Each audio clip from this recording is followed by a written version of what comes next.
All right, film geeks, today's class is all about Chevalier, the film about the earliest known Black classical composer. Let's talk about it.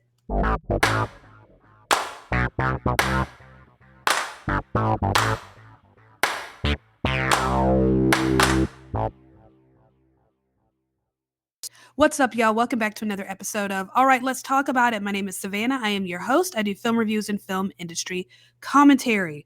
And today we are talking about Chevalier. So, just to get some of the basics out of the way, this film was directed by Stephen Williams. He's not new to the game, but he's done a lot of producing for television. He's directed a couple of films, but I think this is his first major project, his first major feature film project. So congratulations to him. Stars Kelvin Harrison Jr., Samara Weaving, Lucy Boynton, Minnie Driver. So, nice little cast. Fun fact, Kelvin Harrison Jr. is actually from the city of New Orleans. He's a New Orleans native. He grew up in the Garden District, which is actually not that far from where I live. Lived on the West Bank for a little bit. So if you're not familiar with New Orleans geography, there are different parts of New Orleans. New Orleans is just an awkward shaped city to begin with, but you have kind of New Orleans proper, sort of, so to speak, which is kind of where I live. So once you drive in from Mississippi on I-10, that's kind of New Orleans proper. But you have a bridge, the Mississippi River Bridge, which takes you to another part of New Orleans, which we call the West Bank. That is still a little part of New Orleans. And then most of it, though, is Jefferson Parish. So Harvey, Marrero, West Wego, stuff like that. So if you're familiar with the word Harvey, that's where I go to watch the movies because there's no AMC theaters. There's no major movie theater in the city of New Orleans, but that's neither here nor there. Another fun little fact that was interesting that I think New Orleans people might find interesting is Alex Fitzgerald. I'm pretty sure I'm pronouncing his name wrong. He plays Chevalier, our Joseph Bologne, who's our main character. He plays his best friend, Louis Philippe II, Duke of Orleans. Orleans being Orleans. So he is actually, and it took me forever to get this right because everyone's name is either Louis or Philippe. French naming traditions are so fascinating, but so you have a lot of Maries for women, and then Louis Philippe, and then there's another one for French boys. But damn near everyone is Louis or Philippe. So we have Louis Philippe II. His father was Louis Philippe I. His father was Louis, Duke of Orleans, and then his father was Philippe II, Duke of Orleans, which is where the city of New Orleans gets its name. So the House of Orleans, and they are also related to the House of Bourbon, which is where we get Bourbon Street. For those of you who thought it was named after the drink, no, it's named after a French family, the House of Bourbon. That's where that comes from. So thought that was very, very interesting. So what is this about exactly? Who is Joseph Bologne, played by Kelvin Harrison Jr.? He is, as far as we know, the earliest Black classical composer. So the earliest known man of African descent to compose European classical music. We don't know much about him. Now, if you have studied music extensively, I'm sure you are very familiar with his name. I'd heard about a man who was a Black composer. I don't think I ever really knew his name until recently. So it's nice to see his story on the screen, a little unknown fact for the masses, if you will. But who is this man? So Joseph Bologne was born in a small island in the Caribbean, a French colony. He was born to a 16-year-old Senegalese slave woman named Nanon, and his father was the plantation owner. Yep, he was a married man, had an affair with his 16-year-old. She gave birth to Joseph. Now, in spite of, this being the son of a slave and, him being mixed race, dark-skinned, he claimed him as his son and even gave him his name. So, I don't know. There's something sweet and almost precious about that. That's, there's not much, given the circumstances and the times in which they were, I'm sure there wasn't that much that he could do for him to claim him publicly or to bring him out in public and admit to the adulterous affair probably would have been disastrous. But to even go as far as to say, I'm not just going to claim you as my son, I'm not just going to give you your name, but I'm going to make sure you get a proper education. He recognized very early on just the gifts and skills in young Joseph and sent him to Paris, took him to Paris to go to a school to make sure he could get a proper education. He felt like his gifts were not suited for plantation life and wanted something better for him. I don't know. Given the circumstances, I find it slightly heartwarming. They are what they are. So he goes to school, he learns things, he learns how to fence, write, read, he's skilled in poetry, skilled in writing, and obviously playing the violin, because that's pretty much his end. Is he's a musical prodigy. He is gifted in playing an instrument. He learns how to write music, read music, compose, and that's what we know him for most now, is his composing work. Now, how did he get to be Chevalier? What is Chevalier? I had to look this up as well. Basically a knight. He was knighted by Marie Antoinette, queen at the time, Chevalier de Saint George. And that's incredible to me. This, he's a free man of color. He's not a slave, but he's still black. He's still very much, and he's biracial on top of that. So that adds extra stigma. And yet he was sought to be fit by the queen to be knighted. It's progress in a little mini way. Those individual efforts, not so much a collective effort, but something that individuals can do, recognizing the strength and qualities and beauty in someone's humanity and saying you are deserving of a title. I don't know. I find stuff like that very interesting. So what is the movie about? With biopics, I think there can be a big urge to give us everything about this individual. That was my problem with the Whitney Houston documentary.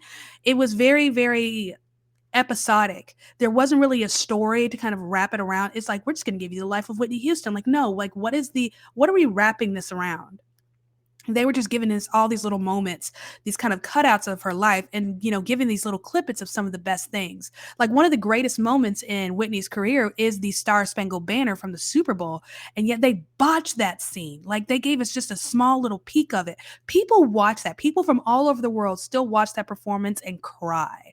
It's that beautiful. It's that moving. It's so simple. She doesn't go extra with it. She just gives it what it is. And given the time, because we were in war at that time, it meant something more. It meant something extra. And for them to not really give us the fullness of that moment really upset my nerves.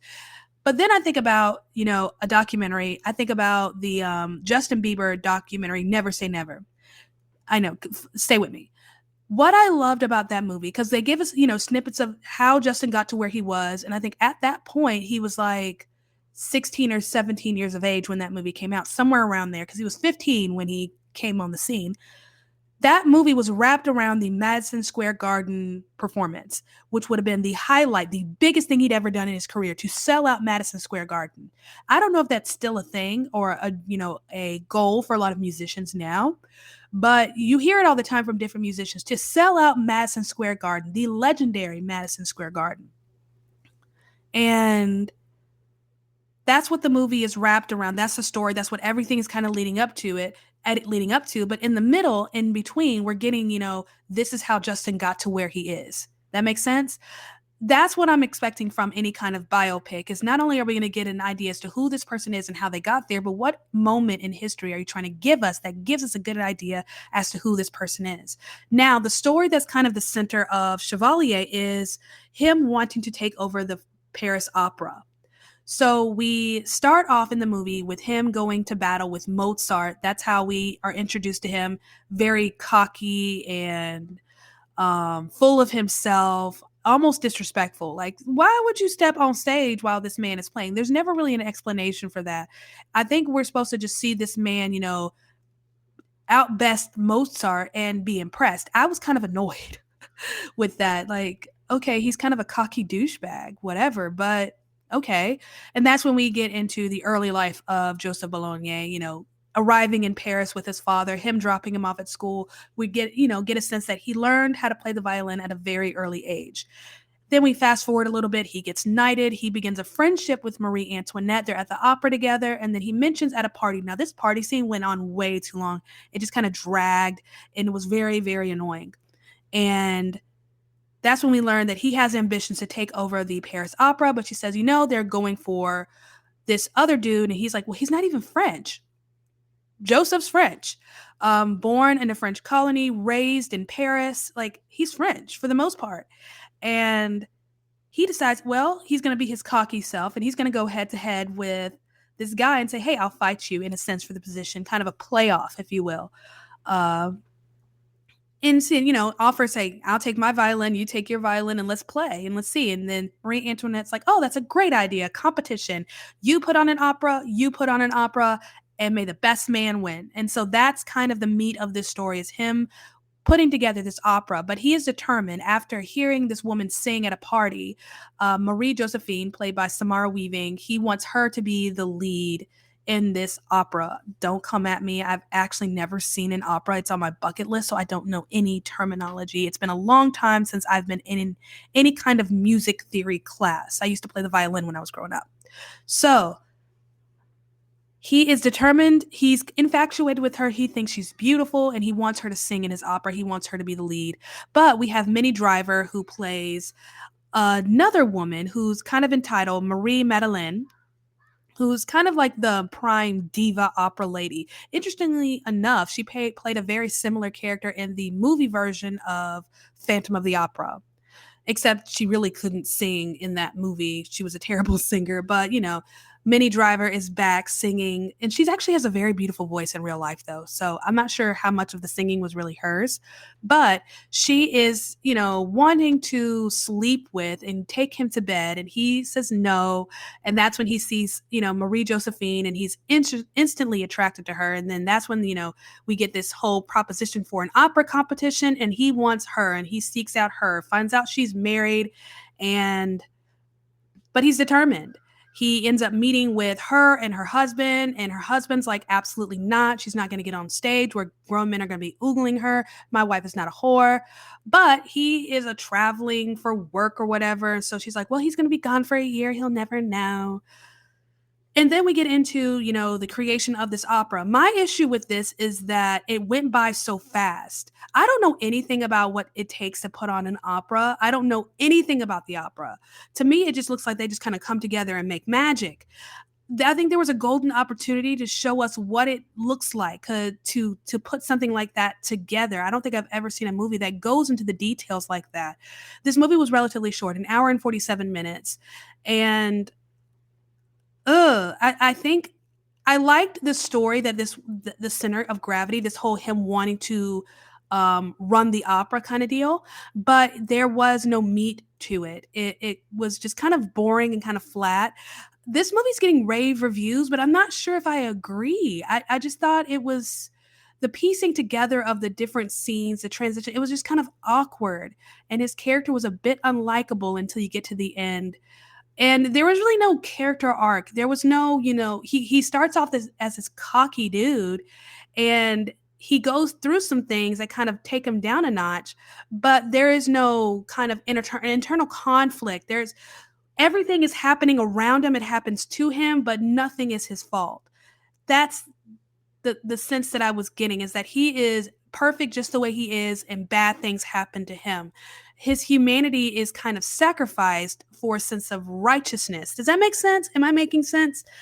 I liked the movie. I enjoyed it. I just thought, one, it was too short. It was kind of meatless. I thought there could have been more meat to it. This opera that he's putting on is supposed to be like the bigger part of the story. That's the whole point, right? Him wanting to take on the opera and then being denied because of the color of his skin, even though he put on the better production. We never actually see the other production, so we never get to kind of compare and contrast his talent. All we have is his talent. We don't get to really hear anyone else's, so we are supposed to take at face value that he is the best. It's pretty much his perspective. I guess maybe that is his perspective. He really doesn't care what anyone else is doing, so why should we? But yeah, I thought the piecing together of different things was a little awkward. I thought Kelvin Harrison Jr. gave a great performance, but nothing that, I would call a home run or anything like that. I thought he played the character very well. I didn't like the character all that much. I think Joseph Bologne, Chevalier de St. George, himself is a very interesting historical figure, but the character in this movie, I just didn't like him. I think this movie gives people a good taste and a good, inkling to want to learn more, but there's no satisfaction here. I think a biopic should give us a sense of satisfaction, a sense of fullness. It's almost like, you get a full plate and then you want seconds. This was more like an appetizer, just something to kind of whet the palate, hold us off until the big thing comes. Does that make sense? I hope I'm making sense. Want to advertise on this podcast? Check the episode description to see how you can be featured on the next episode.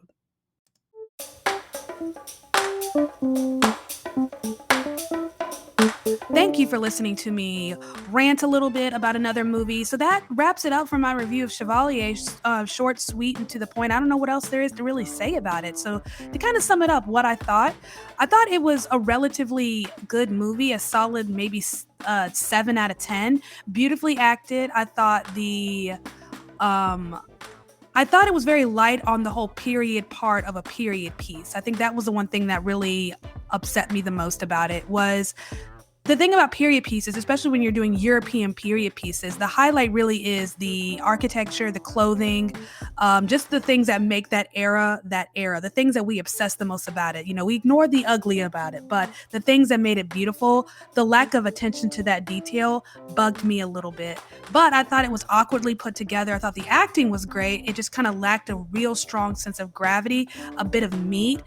It lacked that thing to really give us a good idea as to who this man was. Not much of a character arc. That's pretty much it. So what's coming up? The Pope's Exorcist is the next review. That'll also come out today. And I know some of y'all are thinking, hold up, weren't you supposed to review The Covenant? I was. There's a story behind why not, and you'll hear about that in The Pope's Exorcist.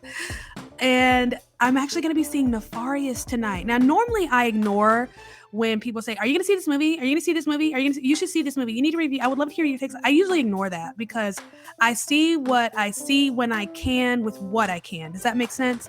But I've never had people bug me on multiple platforms to see this movie. So I said, okay, we're going to go for it. So we're going to see that tonight at like 9:50, which means I'm going to be drinking a Celsius, which means I'm not going to be sleeping tonight. That's fine, though. I feel like it's worth it. The last time I saw a movie this late might have been whenever The Dark Knight Rises came out. So what was that, 2012? I went to a midnight premiere. Oh, I miss going to midnight premieres. Y'all remember that? When I worked in a movie theater, I did it all the time because it was easy.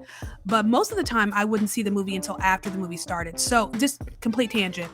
So I worked Harry Potter 6 and 7 Part 1. If I remember correctly. Yep, 6 and 7 Part 1. And then for both movies, because we had a midnight premiere for 6, and then we found out that day when we came in for work that evening that they were also going to do like a 2 p.m. screening or a 3 p.m. screen. That's not a 2 p.m., a 2 a.m. or a 3 a.m. screening. So they ended up doing a like 2 a.m.-ish screening. And once everyone got into the theater there, the managers kind of just held the fort. And we actually got to go into a separate theater at like 3 a.m. and watch this movie. I was working. I worked for 7 hours. When I got to work, the sun was up. When I left, the sun was up. But I was also like 22 years old, 23, give or take. And that was my life. I loved it so much, being that young and that stupid and that reckless. And then I also worked Harry Potter 7 Part 1. And same thing, we found out when we got there, we were going to do a 2 a.m. screening. And then once that screening started and everyone got in, they actually played the movie for us separately, the crew in a separate movie theater. So same thing. Good deal. Good times. And then I left the movie theater sometime late 2010 and moved back to Charlotte, and then went to random midnight screenings for other things. I think I did Breaking Dawn Part 1. I did not Part 1, Part 2. I know I did Breaking Dawn Part 2 midnight screening. Hunger Games was a midnight screening, and The Dark Knight Rises was a midnight screening. So fun things. I miss those. I miss midnight screenings. Kind of the anticipation of it, being with the crowd that's all there for the same thing, makes it a great experience. I wish we did those things, but nope. Now they have Thursday night screenings. That's now the norm. So Nefarious is happening, and then I'll see The Covenant sometime next week. And then Are You There, God? It's Me, Margaret. I'm excited. I actually just got the book from the library. I'm going to reread it because I found doing The Beautiful Disaster that actually reading the book beforehand, because before I just wanted to kind of go in kind of blind and give you just a straight, honest review. But I'm finding that having read the book is helpful for a lot of y'all. Because a lot of you go into this wanting to watch the movie because you read the book first. So your questions are going to be, how does this relate to the book? And if I haven't read the book, I can't answer that for you. So we're going to reread the book because I read it once years ago. So we're going to reread the thing and then watch the movie next Thursday. And I'm super, super excited. But that is it. Love y'all so much. And I'll see you in the next review.